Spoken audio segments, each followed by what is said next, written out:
I'd like to talk to you a little bit today about the procedure process for breast lift with implants. It's done in our office operating suite, and they're almost always done under a general anesthetic.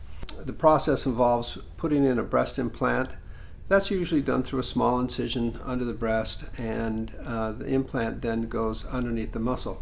You can have a choice of saline versus silicone implants. Most patients choose the silicone implants. After the implant's placed, we confirm the position of the implant in the upright position.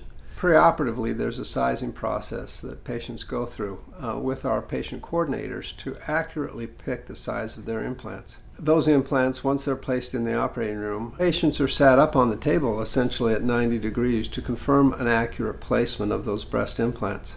Now, sometimes with a very heavy implant or with patients that are very thin, there can be implant migration where the implants can bottom out after the procedure is performed, and this can happen months later. In some patients, after the implant is placed, we put a special sheeting called Galaflex or similar material to hold the implant in place so that it doesn't migrate south or it doesn't bottom out. Once the implant's in place, the position of the nipple is marked and the nipple is lifted up to its new position, and the breast is then tightened down below on the bottom.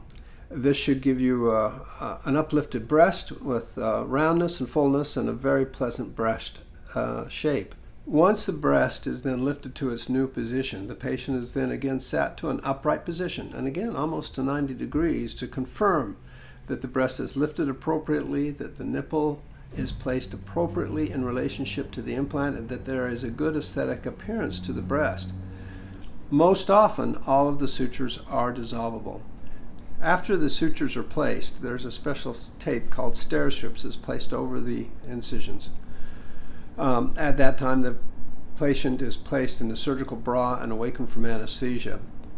You then go home afterwards, and you can usually shower and shampoo the next day after surgery. The healing process is a few weeks to a few months before you get your final result. Breast augmentation with breast lift can give a very nice aesthetic appearance in patients that need volume and also have droopiness to the breast.